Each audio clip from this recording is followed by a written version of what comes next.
afternoon, everybody. I can't tell you how pleased I am that I'm able to attend to today's Provost lecture series. Not just because it's named after the Provost, but because this is truly one of the most exciting intellectual events that we have at our university.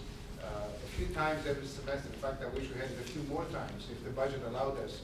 So typically we have 5 or 6 at the most lectures every semester, which really are selected after intense competition of ideas for the best themes to bring to campus. And truly what we're trying to do through this series is to bring together people from different disciplines oftentimes.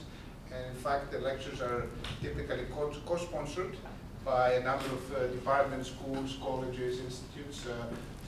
Today, we're delighted that the Humanities Institute and Cultural Analysis and Theory are sponsoring the lecture. And I have to tell you that this truly means a lot to us at the university. You know, after all, we're all dedicated to the mission of our great campus, and the humanities and the sciences truly need to work together along with the arts and engineering and medicine to attack and address some of the great challenges that we are faced in society today. There are some wonderful examples of work of this type that are happening through the leadership of Anne Kaplan in the Humanities Institute over time. In fact, we're very proud of the recent work in environmental humanities along those lines. And we don't stop there. We have activities we're trying to seed in embodied cognition, for example, where theater is looking forward to work with psychology and neurobiology. And other areas which are to be invented. So later in this semester, I'm working with to be announced planning committee to bring together people, individuals, faculty, great faculty from different parts of the campus on a summit towards the arts and the humanities stimulation and integration closely with all the sciences that we have in this university, as I mentioned before. So we very much look forward to making intellectual investments and monetary investments towards the invigoration of our arts, humanities, and the latter social sciences. I also wanted to say that I'm especially delighted to have myself and yourselves here as a guest today, Catherine Malabou. The theme that she represents, how to connect philosophy with neuropsychology, is extremely important to all of us, and I very much look forward to her lecture. Thank you very much. Thank you.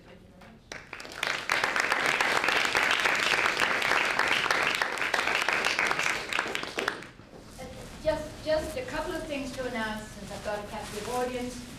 Tomorrow there will be a seminar with Professor Malabou.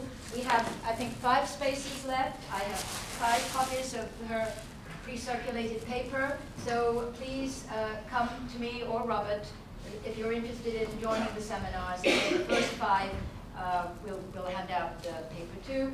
Then on Thursday, the first in the Journeys Through the Enlightenment, this handsome poster, which you can get at the back, when Paul Monod will talk on the occult revival in late 18th century England.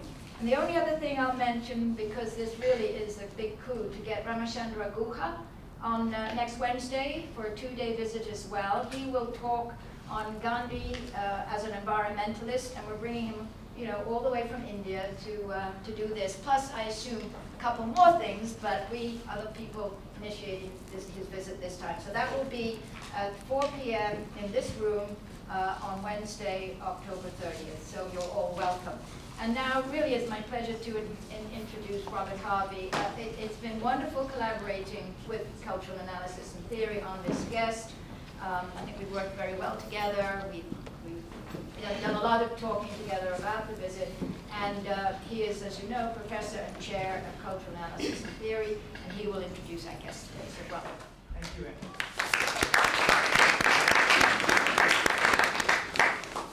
Thank you, and thank you all for being here. We're really greatly privileged to have Catherine Malabou, that she's graciously accepted our invitation to speak to us today in the context of the Provost's lecture series, and as well to lead off this one-off seminar tomorrow morning. We have with us today one of the most intriguing philosophers to come out of the French scene. moving in reverse chronological order and hitting only a few of the salient moments in a career that has acquired really meteoric quality over the past decade. Catherine Malabou's latest book is one that she co-wrote with a certain Judith Butler that carries the provocatively Cartesian or Foucauldian or both title, Sois mon corps. Sois mon corps, S-O-I-S. That is, as I first pronounced it to myself, I said to myself, given the body, but it's not that at all. That's at least the way it sounds. But as Writing Aid describes it, much like Kafka's Harrow, perhaps, be my body, it's the imperative. The title of the forthcoming English translation is given, however, rather mysteriously, although you explained it to me at lunch today, You Be My Body for Me. A year before that, echoing and inflecting her studies and thinking in the wake of deconstruction, and in a certain sense, turning up the feminist volume in the vicinity of Jacques Derrida's ear, Changer de Différence appeared to great acclaim in 2009. Changing difference, that is, changing or even exchanging differences, as in, how about it if we exchange differences? When Catherine Malabou wants, what Catherine Malabou wants is to effect a change in everyone, starting with Hegel and Heidegger. Change everyone, that is, make them plastic, starting with, to show the plasticity in their thought, and perhaps even link that malleability to that of the actual gray matter in which it all supposedly takes place. I could also cite Les Nouveaux Blessés, the new wounded, or the latter-day wounded ones. It's sort of a reflection on contemporary trauma spanning a clinical history from Freud to the establishment of neurology as a science. Again, this is only a sampling, my own idiosyncratic highlighting of an extremely prolific decade of thought and beyond from the brain of Catherine Malabou. To speak in terms of the profession, the academy, we might say, Catherine Malabou's itinerary is paradigmatic at first, then enigmatic as it unfolds. From her studies at the École Normale Supérieure at Fontenay-aux-Roses, she began her career teaching at Nanterre, 30 years after the campus served as the field where the last attempted revolution was to take place in France. Today she teaches at the Center for Modern European Philosophy at the University of Kingston, just outside of London, southwest of London. So please join me in welcoming Catherine Malabou as she delivers her lecture today, entitled From Sorrow to Indifference. Catherine.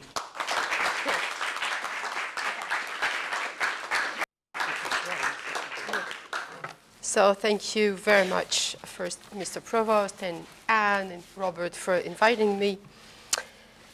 Well, I will starting to stand, and then if I'm too tired because of jet lag, I will sit down if you allow me. I'm really, it's the worst day today, right? 2 days ago was, okay. So, as you reminded us very kindly, it is true that I've been working, well, since about 10 years upon the possibility of organizing a kind of crossing point or meeting between continental philosophy on the one hand and neurobiology on the other. And I must say that it is a very difficult task because the two sides are in conflict with one another. So the philosophers, my colleagues philosophers, don't understand why I'm interested in the brain. And on the other side, neurobiologists think that I'm a metaphysician and not close enough to reality. But nevertheless, I go on and follow my own way because I'm sure that in the humanities, the opening of a field which might be called a critical neuroscience is a necessary task and will certainly be, well, a new interesting field for our studies, including literature and the humanities in general. So, thinking about what I might do tonight, I thought that I might present something on the political, one of the political and social impact of current neuroscientific research, and try to analyze this impact from my continental philosophical point of view. So the general question will be, to what extent does current neuroscientific research both bring to light and explore new modalities of power as well as new determinations of the subject of power? These issues will lead me to focus on a specific affect, that of wonder. I intend here to analyze the passage from what Spinoza calls sad passions to the absence of passions, which, according to current neurobiology, seems to characterize contemporary subjectivity.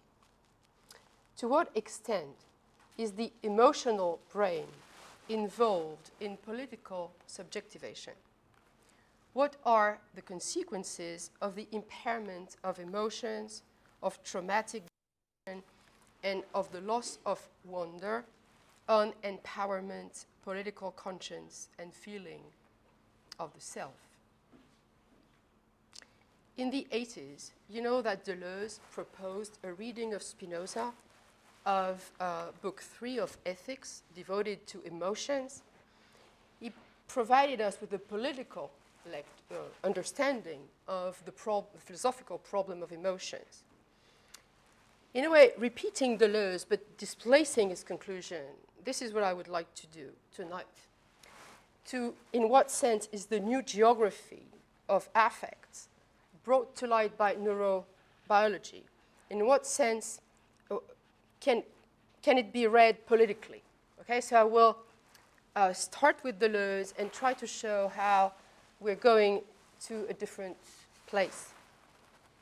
In one of his 1978 lectures on Spinoza, devoted, as I said, to Ethics Book 3, entitled Concerning the Origin and Nature of Affects, Deleuze writes about Spinoza. He explains what an emotion is for Spinoza. And he writes, I'm sorry, the quote is a bit long. When I pass from the idea of Pierre to the idea of Paul, I say that my power of acting is increased. When I pass from the idea of Paul to the idea of Pierre, I say that my power of acting is diminished. Which comes down to saying that when I see Pierre, I'm affected with sadness or sorrow. When I see Paul, I'm affected with joy.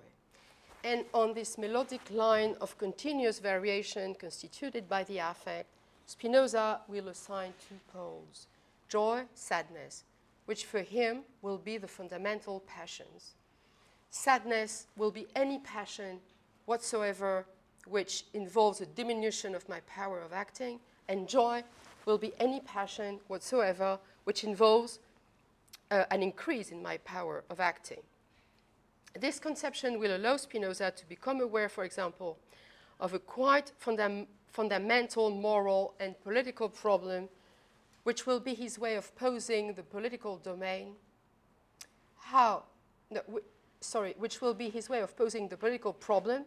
How does it happen that people who have power in whatever domain need to affect us in a sad way?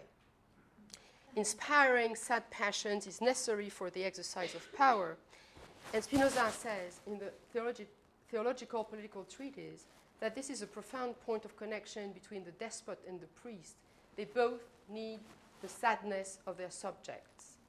Here, you understand well that it does not take sadness in a vague sense. He takes sadness in a rigorous sense he knew to give it. Sadness is the effect insofar as it involves the diminution of my power of acting. So it's a great lecture by Deleuze in which, as you understood, he shows that the duality between joy and sadness is being played by political power, and power needs us to be sad in order to reduce our capacity to act and to resist. Inspiring sad passions is necessary for the exercise of power. Here, I propose to modify this statement and transform it into inspiring indifference is necessary for the exercise of power, which, as I intend to demonstrate, appears to be more faithful to the current state of power in our globalized political situation. Indifference here is precisely not to be understood as a version of sorrow or sadness.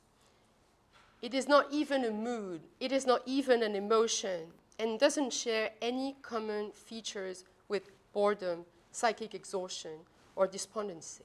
No. Indifference here must be taken as indifference to indifference. It is not an affect, but results, on the contrary, from the loss of all affects. It is literally a disaffection, which appears as a loss of the capacity to wonder. That is, to be surprised, to be open to the other. I will come back to the definition of wonder later. What Spinoza calls a sad or sorrowful passion is still a passion.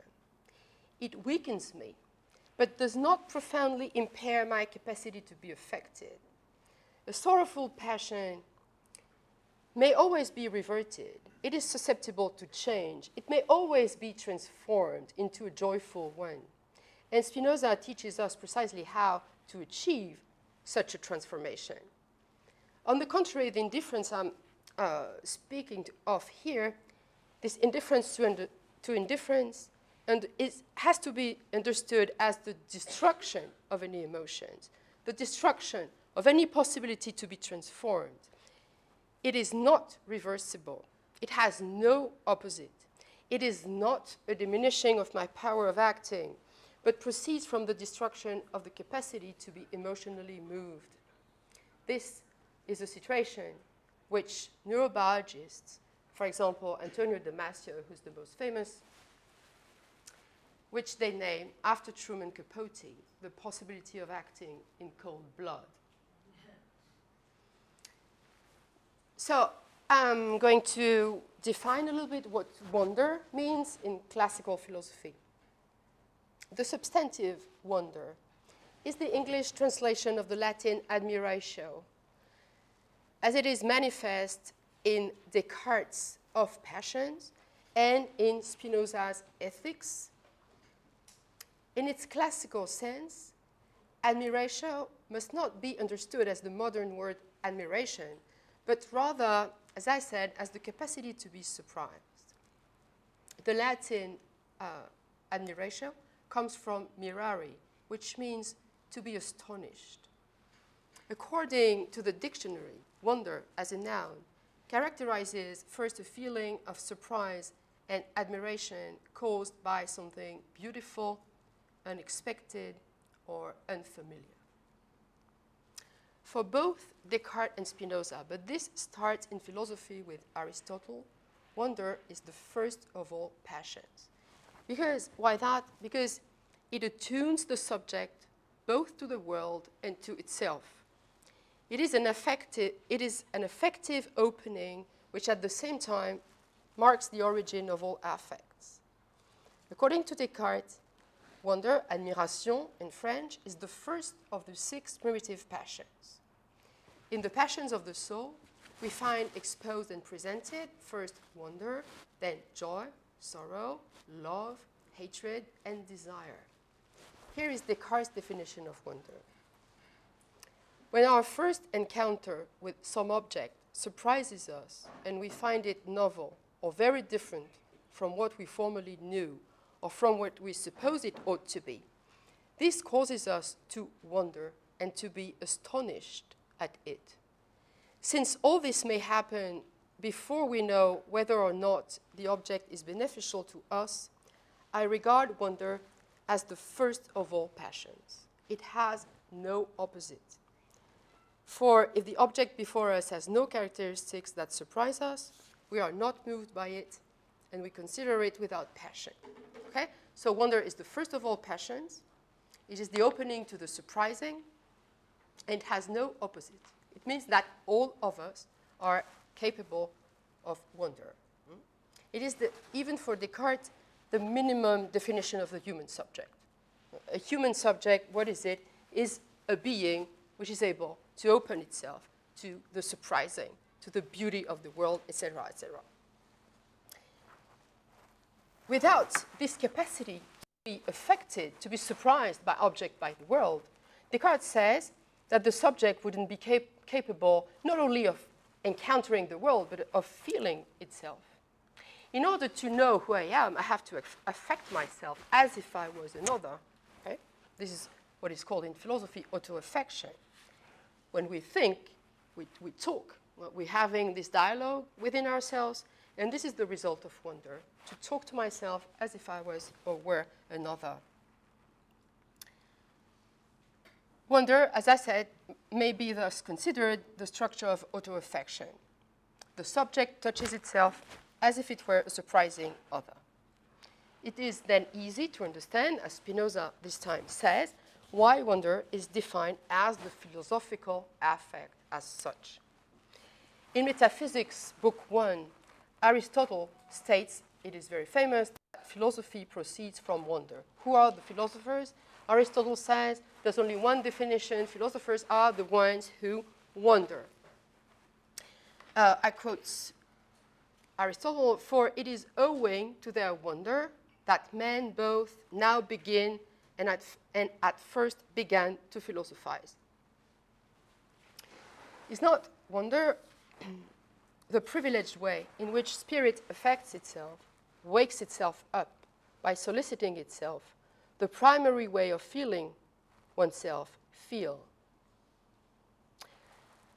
As I said to start with, current neurobiological research, on the contrary, when working on the emotional brain, contradicts these positions. Wonder does have an opposite, which is indifference. And sometimes, after severe brain lesions or trauma, and we will come back to trauma tomorrow, after severe brain lesions, but we'll see that it is not only after severe lesions, but after all kinds of traumas, this capacity to be surprised, to be open to otherness, etc., just disappears.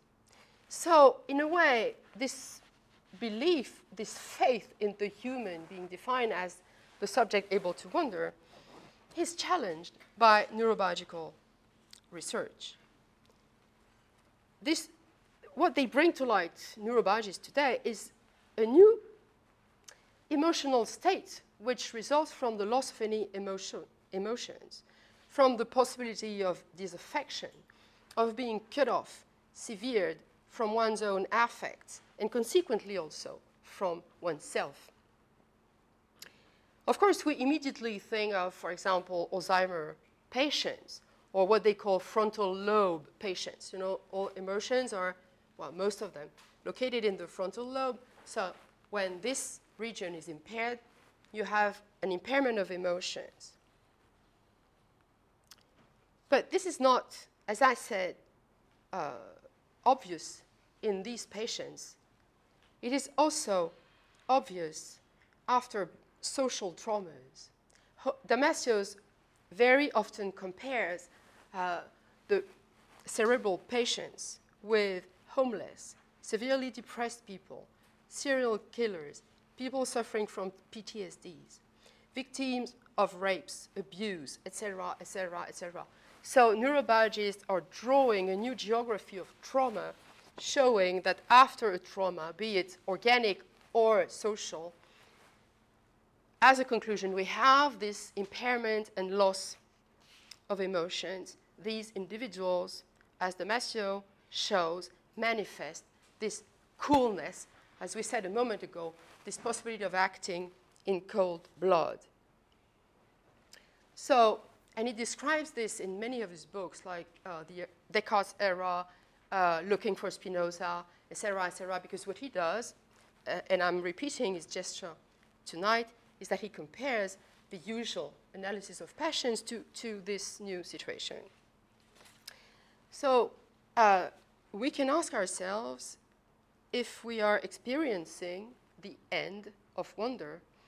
I mean, the end of wonder defined as the most fundamental definition of the human. And to what extent, again, can we consider that this indifference, this loss of wonder, is the mode of being which political power tries to induce, in fact, and provoke in each of us today, despite all ethical discourses on care, support, or generosity? And what, again, is the difference between indifference and sorrow? So my contention is that this indifference provoked by trauma in general has, of course, physical and social causes, but that political power doesn't do anything to cure it. It takes advantage of this situation. So let's go back a little bit to Spinoza. What is a sad passion, and what is the difference between such a sad passion and the loss of wonder? As you know, perhaps Spinoza defines our being in general. It gives it a Latin name, which is the conatus, which means striving. He defines our being as a force. He says to be alive is to strive for existence. That's why he calls also the conatus the power of existing, and he has this very beautiful definition. Each thing, including the humans, but also animals, every living being, each thing, as far as it can by its own power, strives to persevere in its being. Another quote, the striving by which each thing strives to persevere in its being is nothing but the actual essence of the thing.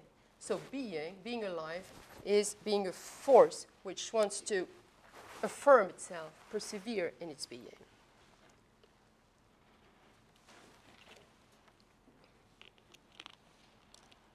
So my conatus is my power of activity.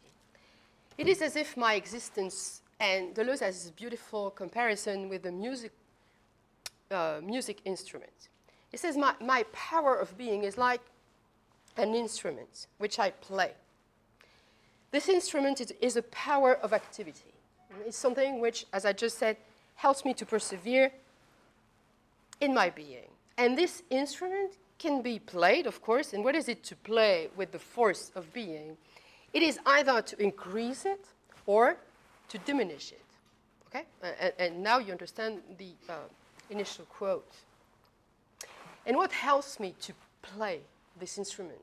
What helps me to play this instrument is my affects. It's with my emotions that I play with myself.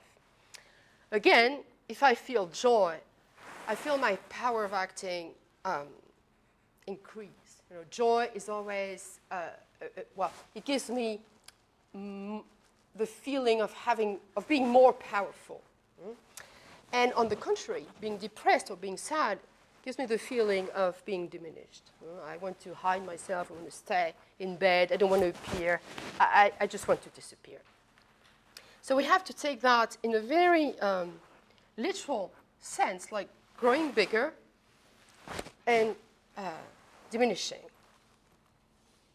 And again, I will quote Spinoza, by affect, I understand the affections of the body by which the body's power of acting is increased or diminished, assisted or checked, together with the ideas of these affections. Okay? And as, again, the two limits of this gamut are joy and sorrow. These are the two extremes, passions.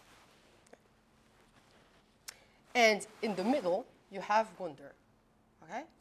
Wonder is the primitive passion because it is right in the middle between joy and sorrow. It is joyful because it opens me to otherness. It is almost sad because sometimes I can be struck by surprise. So the equilibrium in life is to keep wondering, keep being somewhere in between joy and sadness. This is what Spinoza explains. And of course, these bodily phenomena also exist in the mind. What increases or diminishes the power of the body to act, of course, also increases or diminishes the power of the mind to think. Okay? As we know for Spinoza, the order and connection of things is identical to the order and connections of ideas. Okay? The more joyful I am, the more creative.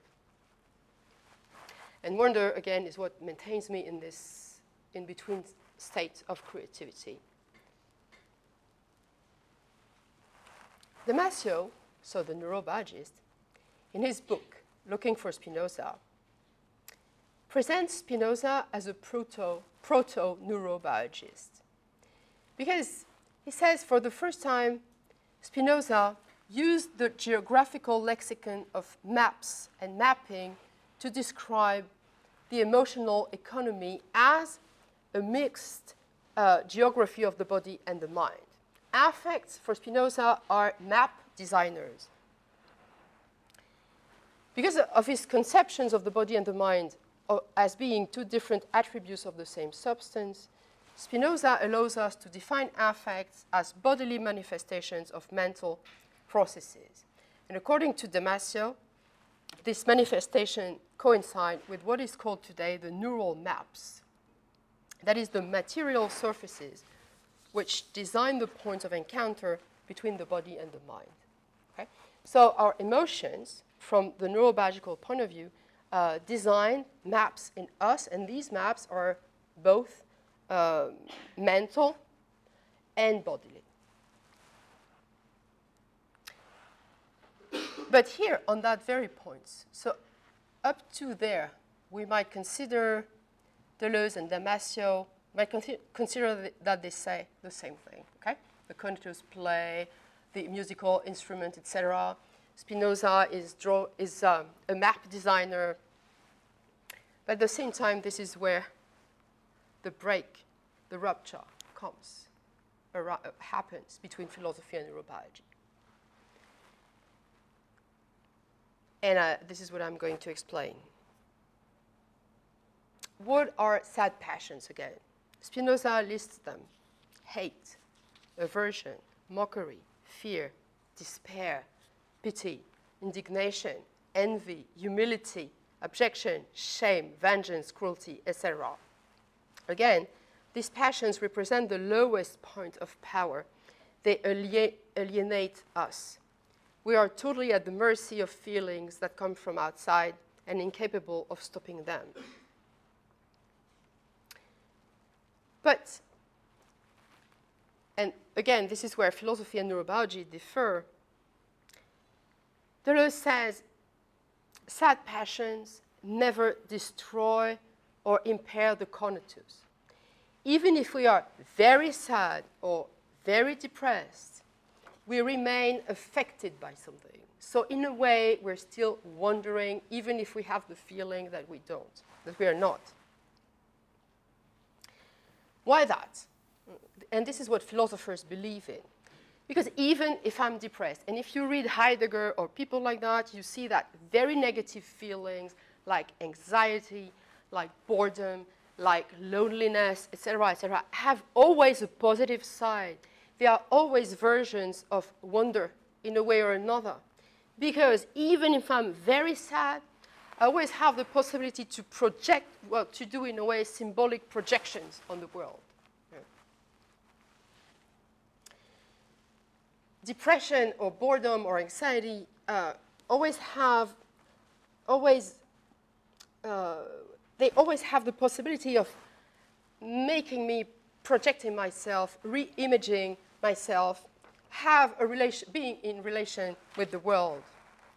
On the contrary, for Damasio, this symbolic projection is not possible.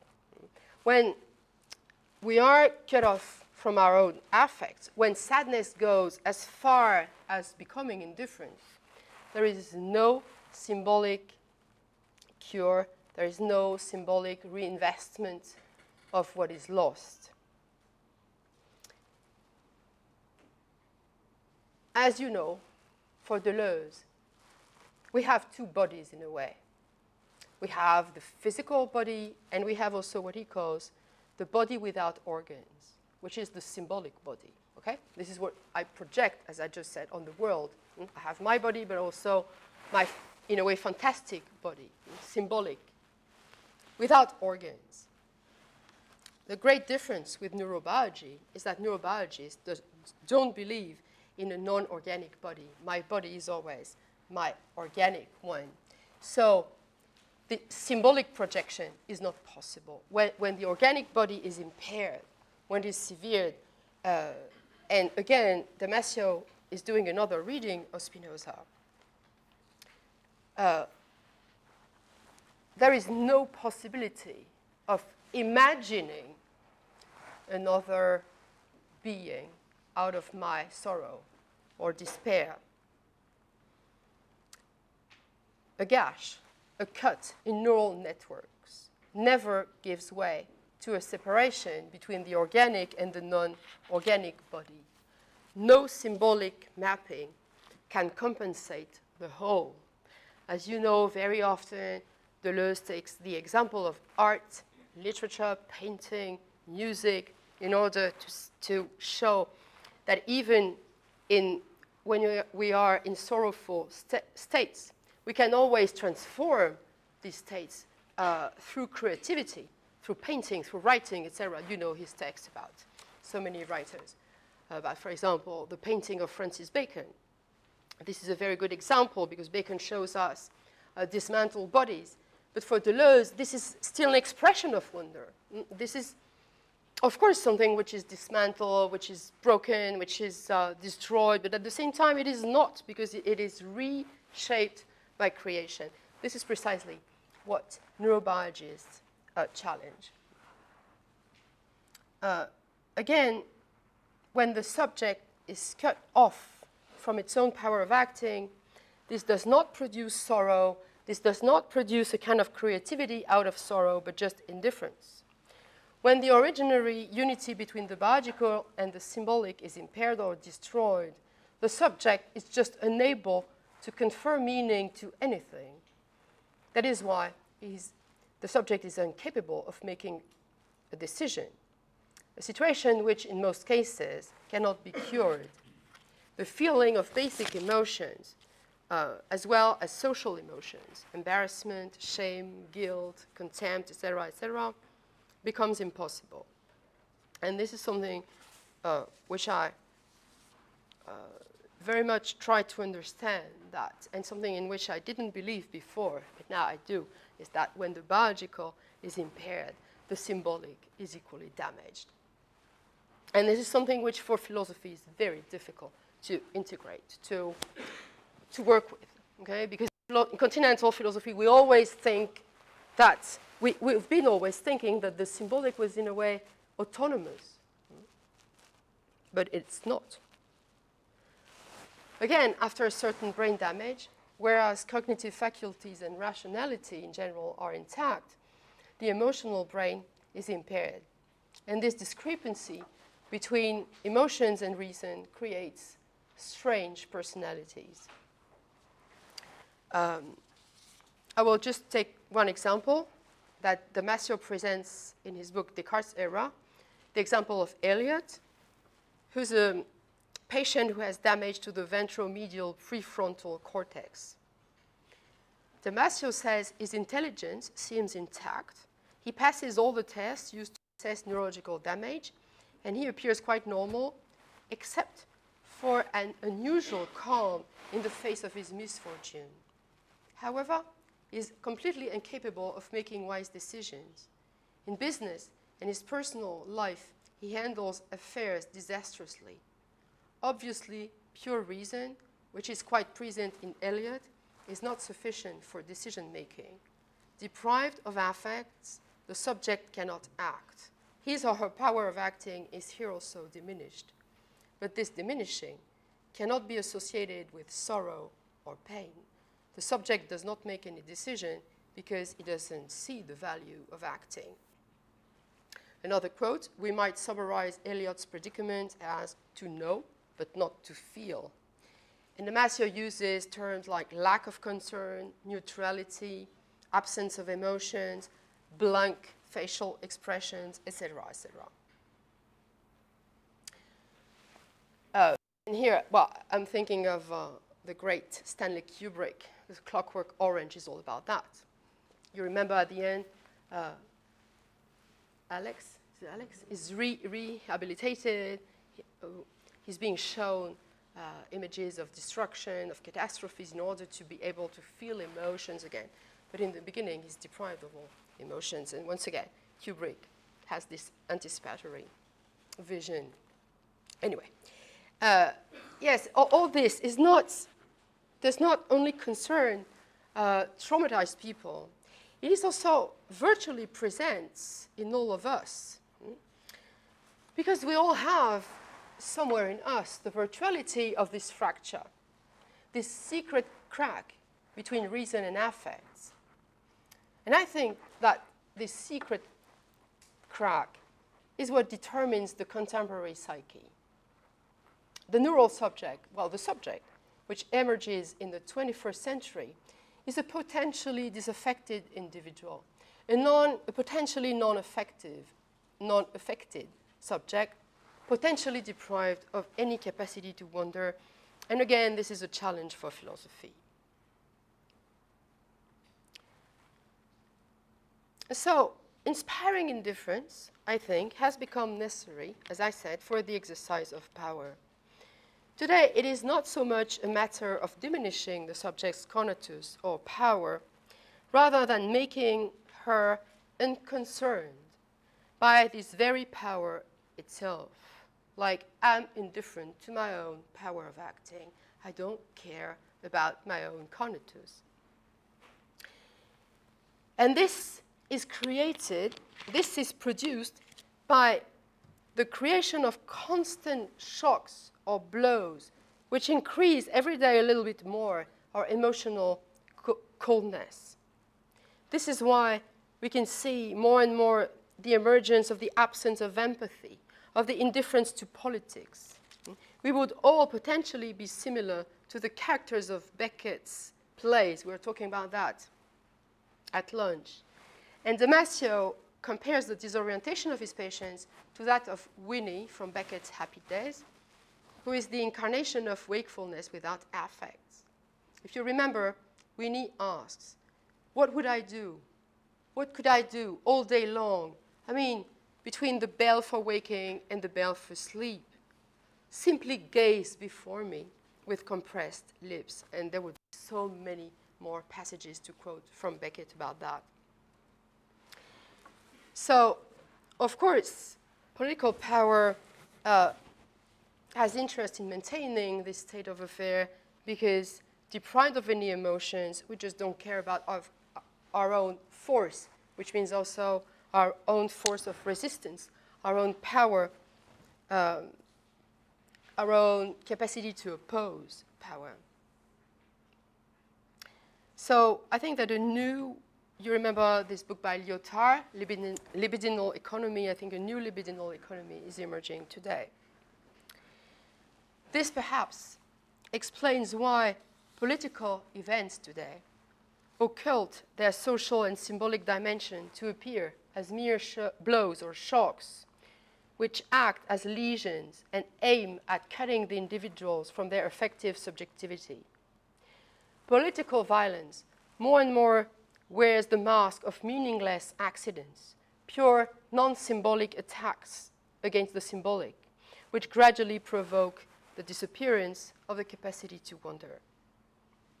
Today, the catastrophic events is itself void of sense, and this perhaps can resonate with what you're doing, Anne, on climatic trauma, something which happens and which has no meaning. And perhaps today the traumatic experience per se, and we'll come back to that tomorrow, is perhaps the experience of the absence of any sense or meaning. It is striking to note that today's victims of social political traumas present the same profile as victims of natural catastrophes, tsunamis, earthquakes, floods, or grave accidents, serious domestic accidents, explosions, fires.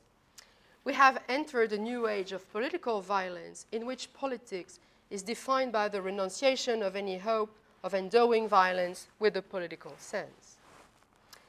traumatic events tend to neutralize their intentions, such that they assume the unmotivated character of the chance, uninterpretable event. The enemy today is hermeneutics. This is why it falls to neuropsychoanalysis, philosophy, and social sciences, starting from the redefinition of trauma to produce the sense of this war on sense. So we don't have to reject, I'm talking for continental philosophers, we cannot just reject the situation saying, oh, it's not interesting. We always have the symbolic, what you're talking about with the severance of affections, that doesn't make sense. No, on the contrary, we have to face this reality and to produce a new way of interpreting the absence of sense and the absence of wonder. This effacement of sense constitutes the new face of the social, bearing witness to an emergent, globalized psychic pathology that is identical in all cases and all contexts. In every case of trauma, indifference, emotional detachment, profound passivity figure among the symptoms attached to the state of post-traumatic stress. Affective bareness is the trait that all these states have in common: loss of curiosity, loss of motivation, disinterest in close friends and relatives, withdrawn behavior. And as you know, of course, again, these phenomena concern all of us because we're all virtually behaving like that. That is to say that, according to me, neuropathology today reopens the great question of the relation between biology and the social. The objective neurological impact of trauma makes it possible to sketch a new worldwide typology of psychic illness that, pertaining neither to neurosis or psychosis, allows the disaffected faces of the victims to appear as at the border between nature and community. As we look at these faces, it is impossible to forget what unites them and effaces the distinction between lesional trauma, social-political trauma, and trauma caused by natural cataclysms. The difference among the sources of such wounds tend, in fact, to become blurred on the level of their effects.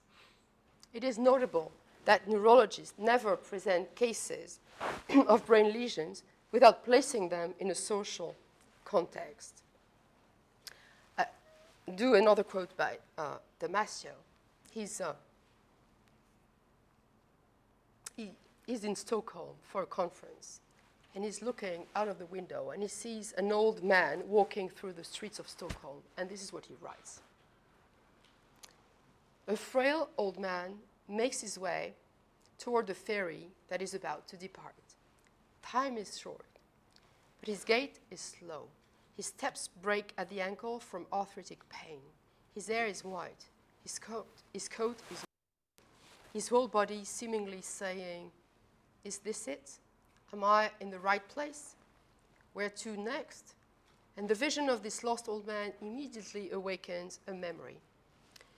32 years ago, a man sat across from me in a strange, entirely circular, grey-painted examining room. The afternoon sun was shining on us through a skylight as we talked quietly.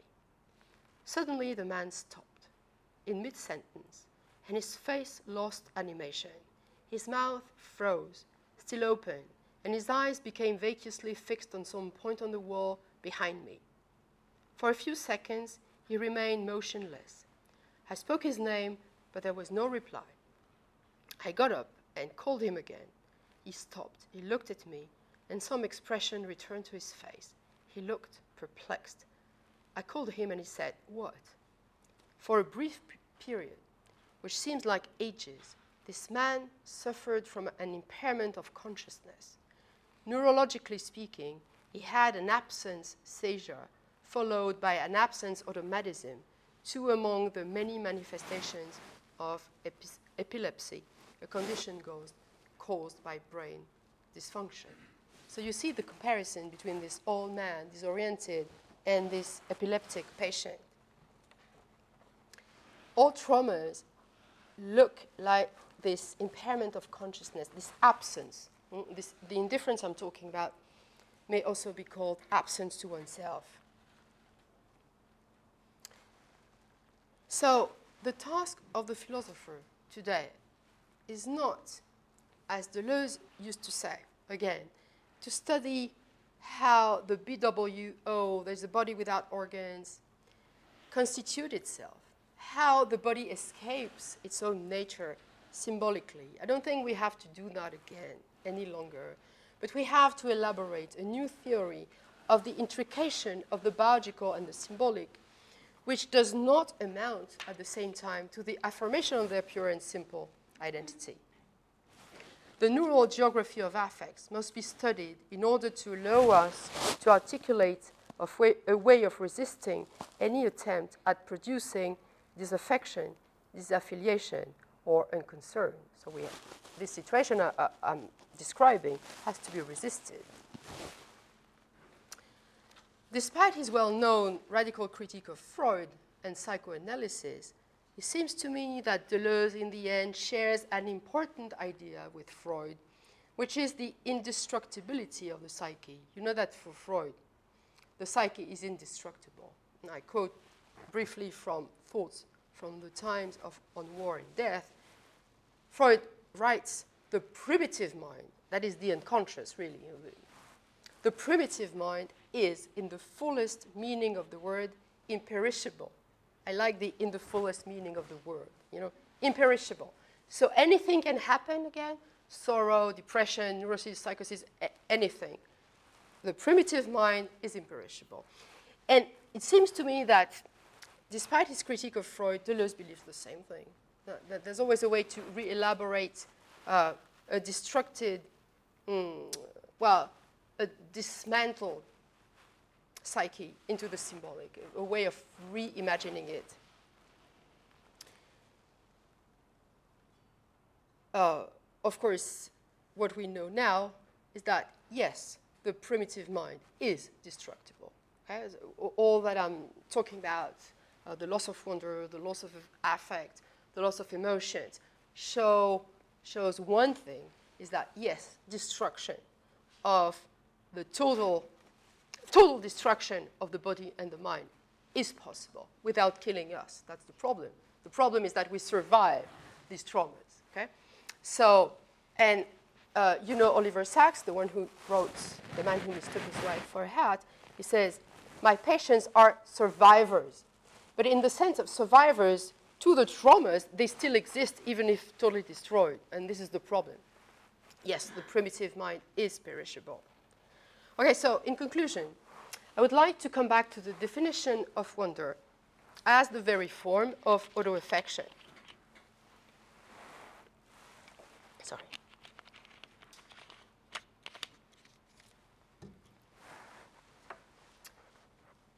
Spinoza says, when the mind regards its own self and its power of activity, it feels pleasure, and the more so, the more distinctly it imagines itself and its power of activity. So the description of self-pleasure seems explicit. We have to understand that the soul essentially wonders at and about itself and feels pleasure at its own contemplation. But as I said to start with also, wonder is also the affect of the other as such. We have pleasure in contemplating ourselves, but we have pleasure in contemplating the others as well. And I would like to refer here to the beautiful analysis by Eric Garay of wonder in Descartes and Spinoza in her books Ethics of Sexual Difference, where she says that wonder is what opens to sexual difference, to difference in general. So wonder may be seen precisely as the affect of difference. If I'm able to wonder about or at something, it is because I'm not identical to myself, because I'm different from myself. And Heidegger says in the basic concept of philosophy, What is wonder? He says, the most extreme wonder knows no way out of the unusualness of what is most usual. So this is the classical definition of wonder, how the most usual appears to be the most unusual. This is also what Freud, as you know, analyzed as uncanniness, you know, the familiar, the unfamiliar. Well, this perhaps could be challenged today. After all, this pleasure we feel at the contemplation of ourselves, at the contemplation of the others, this feeling of the unusualness of the most usual still exists, of course, but may be destroyed, and perhaps does not appear as the fundamental basis of the human being, well, the affective ontological basis of the human. Again, for all philosophers, there is no way in which we can avoid wonder. We're all touched by wonder, even if we think we're not, even if we think we're indifferent. What if, and I will stop here, what if, contrarily to what they say, the unconcern or absence or indifference were total, irreversible, and incurable? This is, according to me, the specific issue that the brain is currently addressing to the mind. Thank you very much.